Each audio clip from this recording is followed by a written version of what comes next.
Hi and welcome back to our Flowzone tutorials. In this video we are going to be looking at creating new users in Flowzone. So let's dive into a test system. Here you can see I'm in the users area and I've got a list of all users and I have 8 users currently set up in the system. It's worth having a quick look at the columns that I've got set up in this list view. I've got the username column, first name, last name, email address and company name, then the role. You can see they're mainly general users apart from one administrator, whether the user account is enabled or not, so they're all enabled. And then we move on to these 3 columns which all relate to permissions.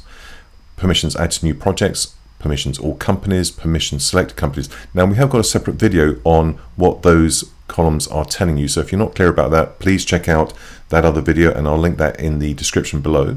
And then finally I've got the assigned projects count. You can see that some people have been assigned to more projects than others, which is fairly typical in many Flowzone systems. Not every user has access to every single project. Before I create a new user, let's have a look at the username column. You can see in this system that the username convention that's being used is simply 2 letters, the capital letters of their names. So AG for Adam Gray, AI, AL, and so on. Okay, so let's create a new user. Click on New User. So let's have a look at the left-hand side of the screen first. So let's put in the username. Company is Team A. This is Emma Green.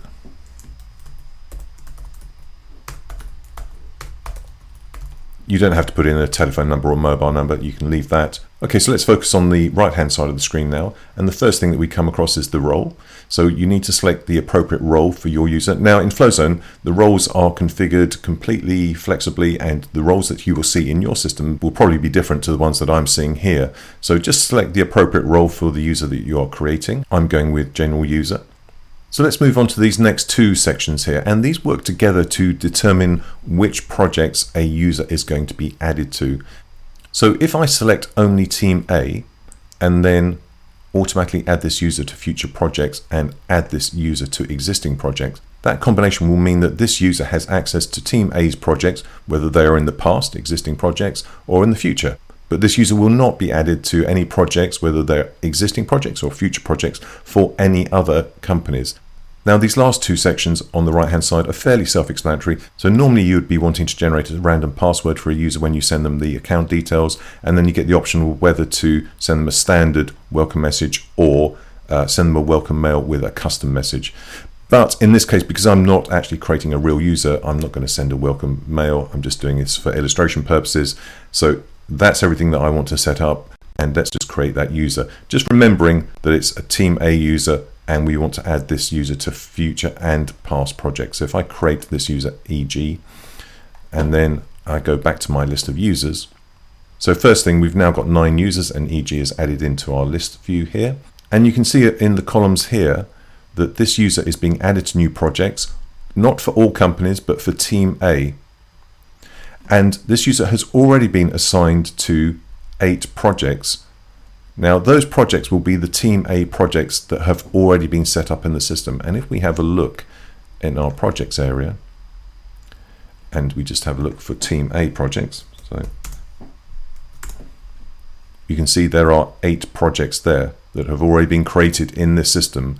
So that's why that user EG has been added already to 8 projects, those Team A projects that are already in the system. Let's create another user.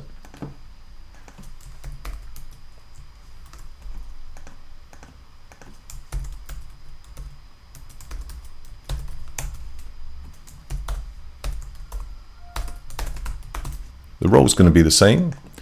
Now I'm going to select all companies and again those 2 options. So this setup means that this user is going to be added to all projects for all companies, whether those projects are existing projects or are future projects. Again, I'm going to leave those as they are and I'm going to create that user and go back to my list. So here's the new user we just created, and you can see that the permissions all companies is ticked and permissions add to new projects. So in the future, this user will get added to all projects for all companies. Whichever company a project is created for, this user is going to be added to that project. And in addition, there are 12 projects which this user has already been assigned to. So this user has been assigned to 12 projects, and let's just have a look at our projects area. And if I just take off that filter, you can see that there are 12 projects in this system, and that's why that new user has been added to 12 projects. Those are the existing projects for all companies that that user has been added to. Let's do one final example. Click on New User.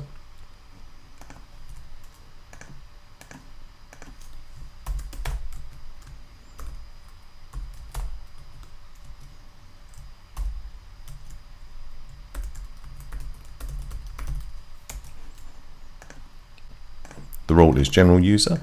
Now this time I'm going to select the option automatically add this user to future projects, but not add this user to existing projects. So let's create this user. Go back to our list, and here we can see our new user. And this user is being added to new projects for Team A, not all companies, only for Team A. And because we didn't select the option to add this user to existing projects, this user has not been added to any projects.